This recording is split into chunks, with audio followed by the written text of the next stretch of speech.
Welcome to another 21 Hats Dashboard. I'm Lauren Feldman, and today my guest is Victor Hwang, who is founder and CEO of Right to Start, which is dedicated to expanding entrepreneurial opportunity, especially by working with policymakers to kind of level the playing field.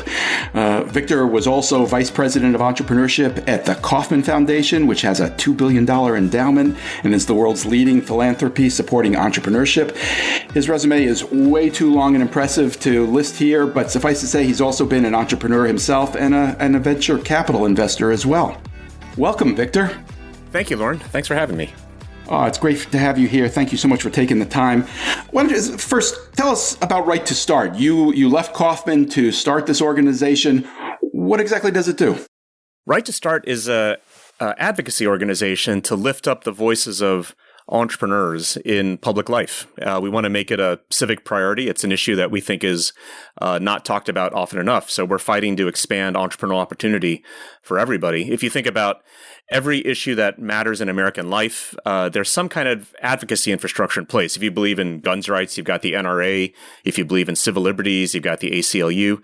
But if you believe in the rights of entrepreneurs, and even more specifically, the rights of every human being to be able to start and grow a business, who fights for you? What is your voice? And so that's what Right to Start is. We're trying to build that infrastructure to get that voice heard and to make our society and our government care about this. That's so interesting. I hadn't thought of it from the perspective of every other group having its own advocacy group. What can you give us an example? Are you focusing on particular areas? Is there any one or two aspects that you're trying to advocate for at the moment? Yeah, we have three pillars to the work. We call it change minds, change policies, and change communities.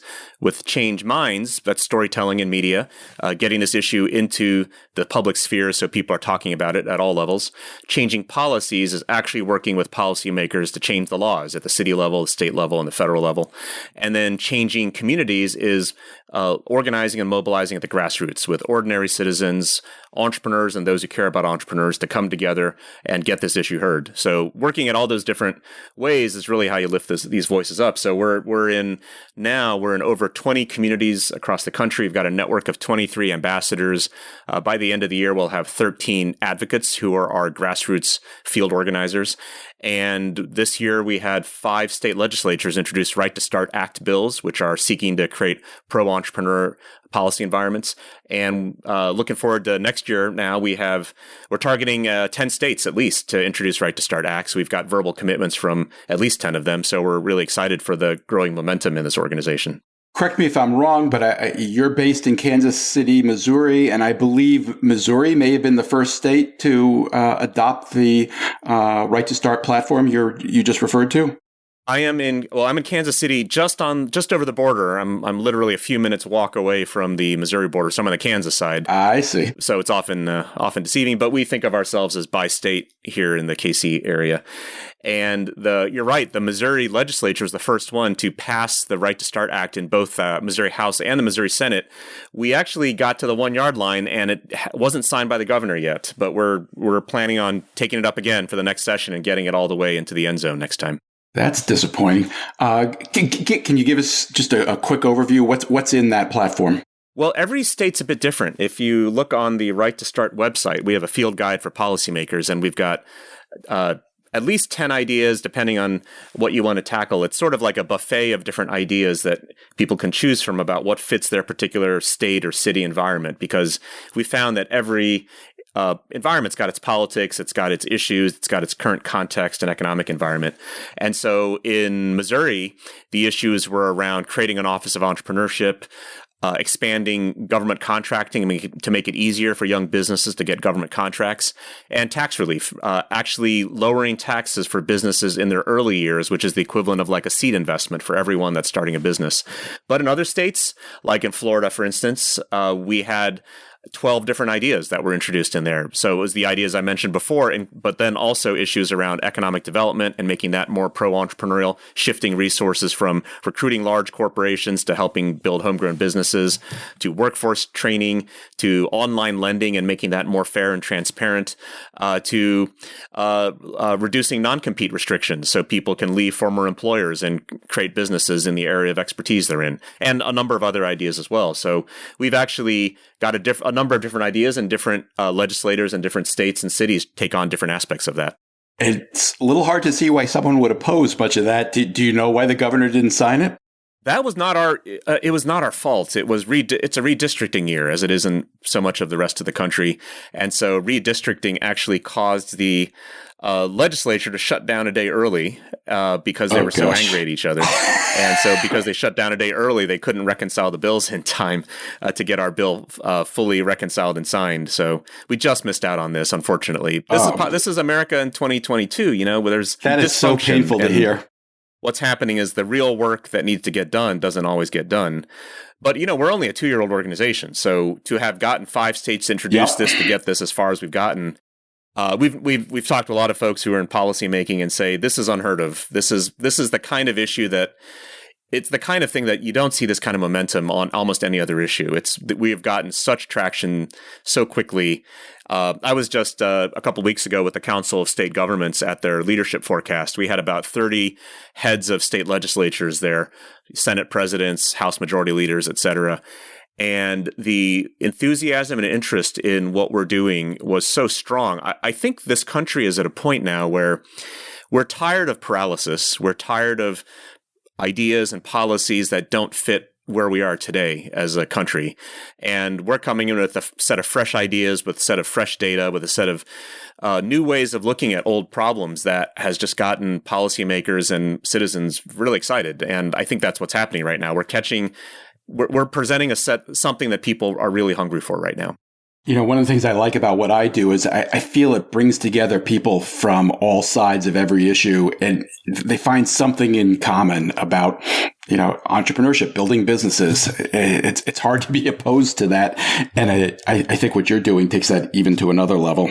Well, that's what we found in like the bill in Missouri, for instance. The sponsor was a rural Republican state representative, but he was joined in the bill by urban Black progressives and bipartisan, urban, rural, all across the board. And we found this in other states as well. This is getting traction from Democrats, Republicans, independents, across races, across genders, across geographies. This is something that really hits home for a lot of people.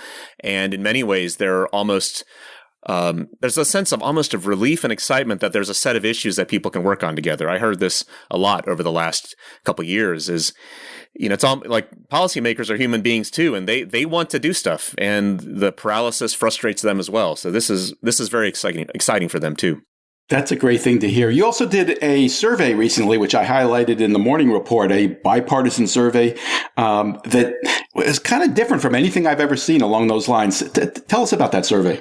Yeah, this is a survey. It's the first one we think has ever been done where we polled the American electorate about entrepreneurship issues and messaging and saw how this resonated across party lines and demographics. And I really wanted to get a sense of just how does this hit home when it comes to voting and when people actually punch their voting buttons. And we actually got 2 pollsters that are bipartisan. So we had Whit Ayers, who's a very well-known, respected Republican pollster, and Jeff Guerin, a very well-known, respected Democratic pollster. And they did this jointly for us. 1,000 voters who voted in the 2020 election. And we found the main headline is that America is deeply, deeply entrepreneurial. 94% of Americans, this cuts across party lines, you agree that this issue of entrepreneurial opportunity, people having a fair chance to start and grow their own business, they said it's important to America's future. 94%.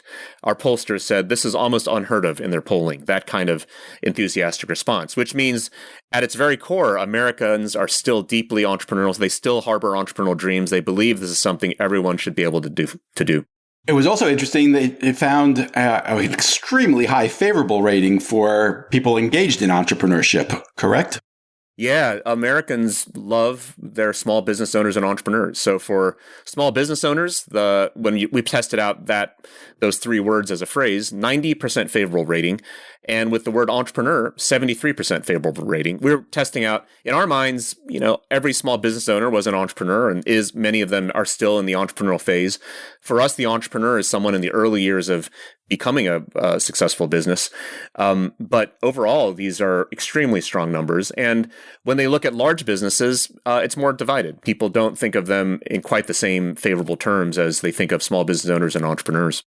Those kind of numbers, 90% plus, did you compare that to any other profession? Do you know of anybody else who hits that level? Oh, no, I don't think so. There are other polls done around the most respected segments of society, and I don't think anyone comes close to 90% at this point. Did that surprise you? It surprised me a little bit. Well, I think in many ways we have mythologized the small business owner in America in a way that's both great and somewhat harmful too, in that people have this great image of the small business owner.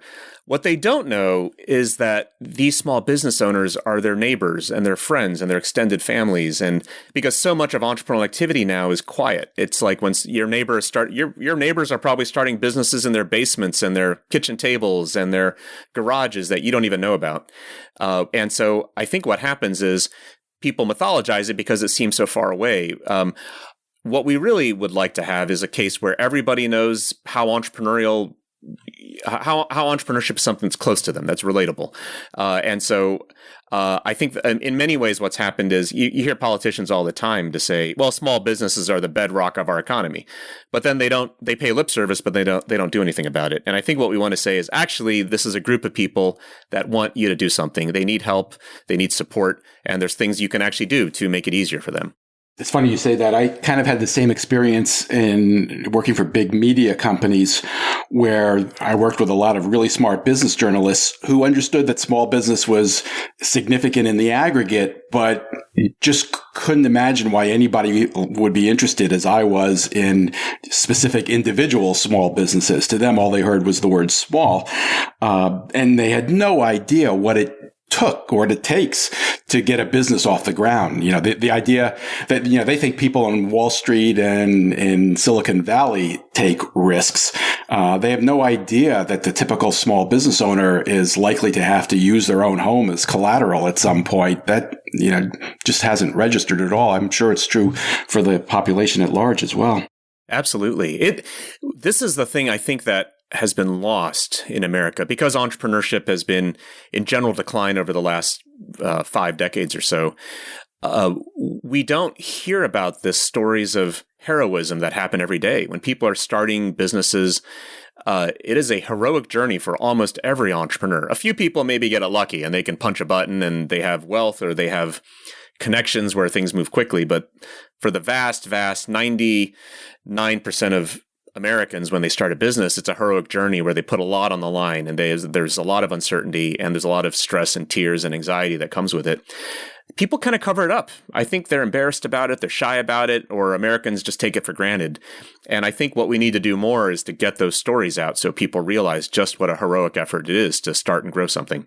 You recently took a road trip. I followed you a little bit on Twitter. What was the purpose of the road trip?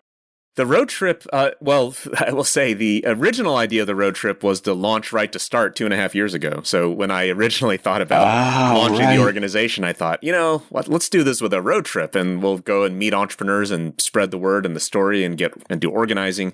And of course, we know what happened to the world 2.5 years ago with the pandemic. And so this was a delayed road trip. But now the road trip was different. Instead of a celebratory launch, it was really asking the question, what's going on out there? And what is the state of America now, coming out of what we've been through the last few years? And what is the role of entrepreneurship in whether it's a rebirth or is America fundamentally broken beyond repair? And so for me, it was really a chance to get out there and hear what's happening on the ground again, not just filtered through a Zoom box or through other media, but firsthand to see it and to get a sense on what was happening. Did you get your answer? Is it a rebirth or is it broken? It's a rebirth beyond what I could have expected. Really? This country, and this is the thing. I think, if you spend enough time talking to ordinary people and you get enough sampling across different places and different types of people and segments of society, you get a better sense than when you have to get it interpreted through other people. And so I think our political leaders and our larger mainstream media haven't yet picked up on the mood of the country. And the mood of the country, I mean, I'll tell you where I was in communities, I was in urban neighborhoods that had been left behind. I was in wealthy suburbs. I was in rural areas. I was in large towns, small towns. I met with every possible kind of entrepreneur you can imagine. And the mood of the country is, let's get back to business. Let's fix this thing. Let's fix our problems. But we're starting where we are. We're working with the resources we have in our communities, in our neighborhoods, in our networks, amongst our friends. And the energy is palpable. This is a country that is renewing itself as we speak. Yet when you tune into, the major media, or you look at what our political leaders are doing, it's essentially, combat and paralysis and negativity. I heard one universal theme I heard throughout the trip was people are tuning out the noise now. I lost count of the number of people who said they'd stopped using social media, or they'd stopped reading the national news. They were just busy doing the work of, getting things to happen again where they are. And one gentleman, Will Acuff in Nashville, said to me, he calls it a blame, shame, and complain. He said people are tired of it. They don't want to do any more of it. They're tuning it out and they're getting back to work. And I heard he had that great phrasing, but I heard that similar theme echoed across this country. You mentioned the decline in entrepreneurship of late. That obviously turned during the pandemic, and the rate of startups has increased dramatically. And I'm guessing that's part of what you're picking up and what you're referring to as the rebirth. Do you think that's here for real, or was that a phenomenon of the pandemic that may pass as things gradually return to more normal? Well, there's research that shows that it was a mixture of things. There were people starting businesses out of desperation, and there were people starting it because they saw new horizons open up and new opportunities happen. And that mixture of things is real, and the data shows it is that combination. But I would say, really, what's happened, I think, is, this country at its core has a resiliency to it. It's a bottom-up country. It's always been that way. Every major movement in the history of this country has come from the grassroots and the bottom-up. And we're seeing it happen. Cities and states and communities are getting rebuilt as people are doing this work. And we saw that. I mean, the poll that we were talking about earlier, we actually asked Americans whether they're more likely to vote for candidates that make entrepreneurship and expanding entrepreneurial opportunity a significant part of the platform. And the vast majority of Americans said yes, cutting across party lines. 64% of independents, 62% of Democrats, and 59% of Republicans said they're more likely to support candidates that talk about making it easier for citizens to start and grow new businesses. And so people want that opportunity. They want the chance to take back control of their lives and to be able to make things happen again. And they want their leaders to give them that chance. We got to make sure more people find that out. That's really interesting. What did you do on the road trip? How did you figure out which entrepreneurs and business owners you were going to meet with in a particular area? And what kind of questions did you ask them?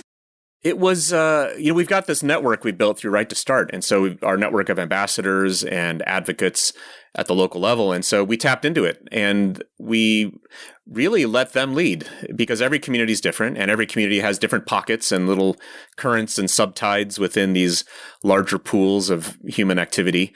And so we let them lead and find conversations for us. And so it ranged from, neighborhood meetings where we had 10 people around a campfire to meetings in a co-working space that had 30 people to a little organization mentoring entrepreneurs in this corner of a strip mall with 5 people. And so it was, and then we visited entrepreneurs in their environments, in their real stores and retail shops and in their, kitchens and such. And it was really a mix. It was really neat to get that kind of broad sampling of what was happening. So there was not just one kind of conversation. I made a point of really trying to get out there and see people in different places and meet them where they were. That sounds great. Did anything really surprise you? Did any of the owners or entrepreneurs tell you things that you really didn't expect to hear? Oh, God. I mean, yes. I mean, there's so many moments of revelation. There are almost too many to count.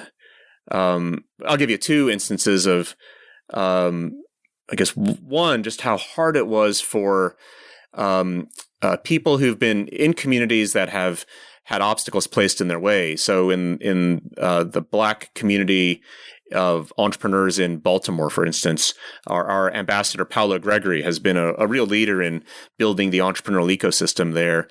And getting to meet the entrepreneurs there and realizing how much energy there was to get things done, but how much issues, like one simple issue just stuck with me, which is a number of entrepreneurs were reinventing an entire street because they wanted to create better retail services for people, which can have a big magnetic effect for the community.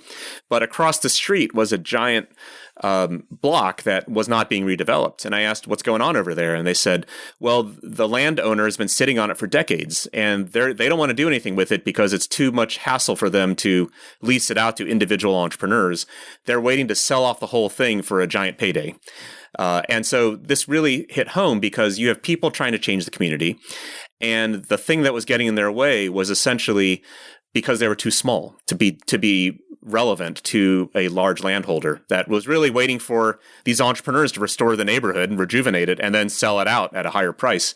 It cost them less to just sit on it than it would to actually have the hassle of being part of the development. And I think there's a lot of that legacy baggage that so many communities carry. And I felt that sense of frustration and pain in the community there. And I thought that's just something that is just too bad. And it shouldn't be that way at all. It needs to be fixed, and it can be fixed. And it's just one of these things that if we were able to get the right people in the room together, I'm confident there's a deal to be worked out. But so much of it is a sense of inertia, or just people just don't care.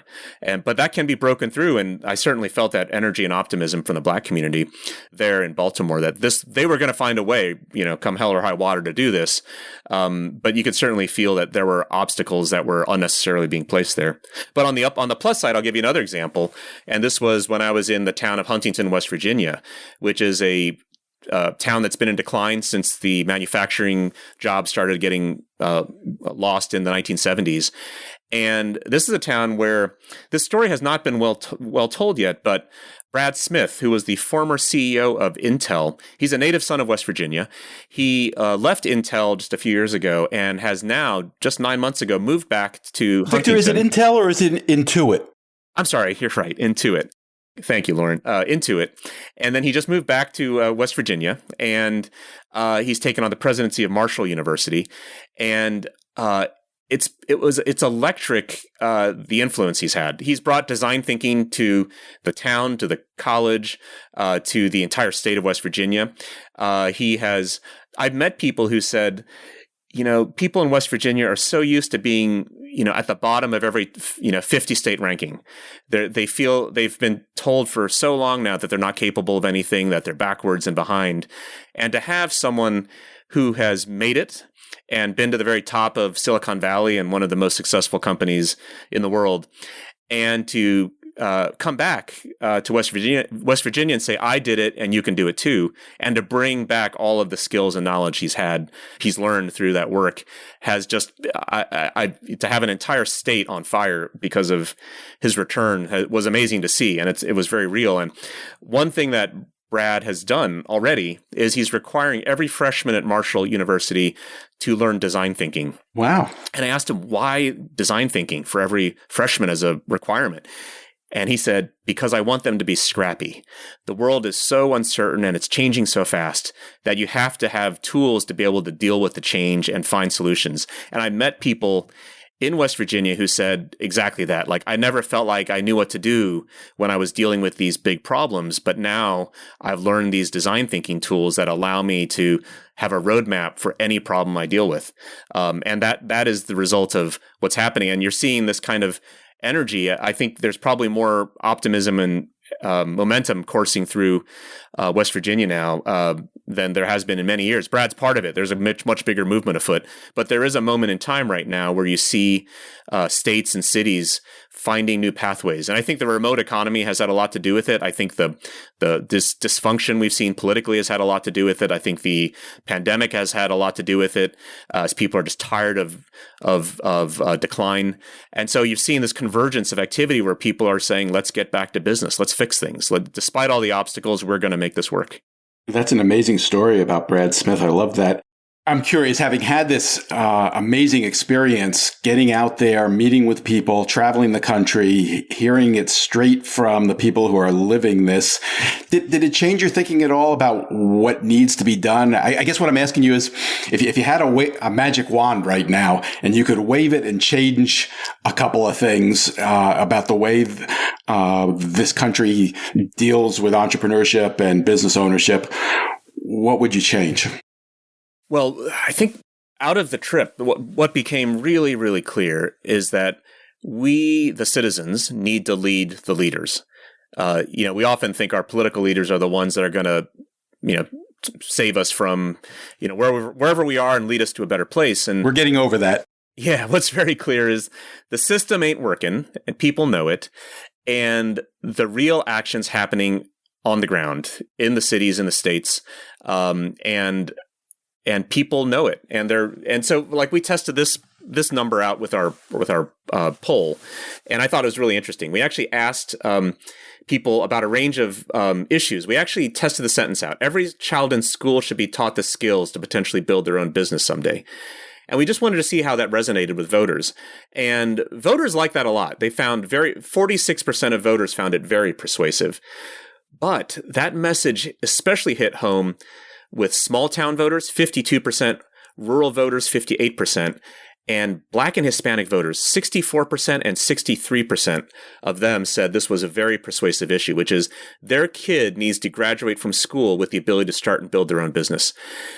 What that means is that people on the ground, especially in these places that have perhaps been left behind or not served well, or have been ignored in much of the economy, they see that entrepreneurship is a key to a better life, and they see it's a key to wealth creation. They see it's a path towards prosperity, renewing their communities, and they're not finding their leaders pushing on this issue hard enough.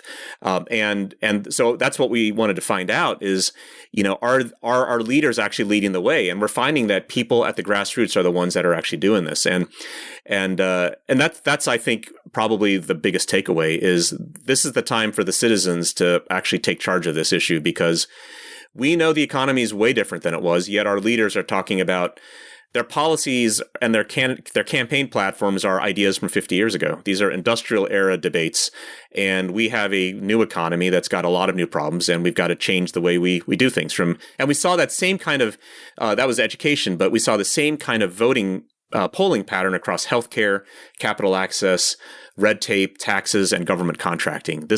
People in these groups that have been left behind are saying these are issues we care about, and we can do better. Victor, I'm going to let you go in a second, but I can't help but notice that in talking about what we could do to help the entrepreneurial community, you haven't mentioned finance. And I'm curious about that because so much of the discussion about what business owners and entrepreneurs need tends to focus on that one aspect of it. And I'm wondering if you think that's overplayed and that there are other issues that are more important, or did we just not get to that in this conversation? We just didn't get to it. It's clearly an issue. And one of the reasons money comes up is because when you talk about all these problems people are dealing with, from healthcare to bureaucracy to taxes and getting in the door and the basic blocking and tackling of business, from sales and marketing to operations, more money helps all those things. So sure. Often money becomes the very quick response as well. If we only had more money, we could fix all those things. The issue with capital is it's a profound one, because the capital products on the market today for actually don't fit the businesses of today. So venture capital is which gets all the attention. It actually finances less than 1% of the businesses out there.